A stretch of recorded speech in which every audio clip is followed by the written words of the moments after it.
Mzaya wadi. Nasa naenda kubasa Mzaya ndatochukula zvangu badini wadiyo. Yafa mari kubasa nazi. Ayoni jila side wandiudza kanda ngusana ndakalakisa zvangu badini apa. Chitsano chaigwina. Sadare. Mira pana kabibi karodarika. Yes.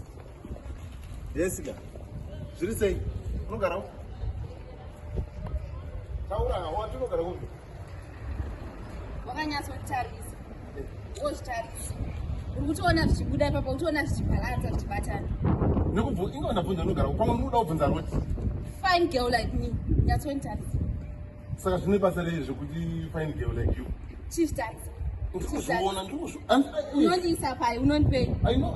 Unondipei. Unondiisa pai. I'm so dirty, but ndangobvunza kuti yes unonzani unoenda kupi? Ndonzi pindwe number 1. Unogara kupi? Unogara Summer Street. Kuzvofamba netsoka wani. Zveplan izvo mari dzavo. Hapana munonyadzi. Ibeta mari kusama Street vene. Mari. Kana Summer Street. 200. Dira. Wakajaira pana Wait.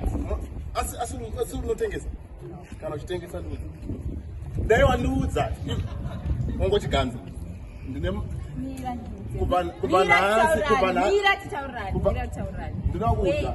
nhasi ukaona munhu usatarise nezvaakapfeka taura nevanhu zvakanaka. What do you want to explain now? Go! Enda kumba! You still young, you're supposed to go home! Hey, take road and make that. Leave me alone. Right. Izvezvi mapurisa ndanda akuchamai. Unotsungisa. Enda kumba. I didn't mean to. Wait. Enda kumba! I can explain. What do you want to explain? Let's talk. Let's I don't want to talk to you now.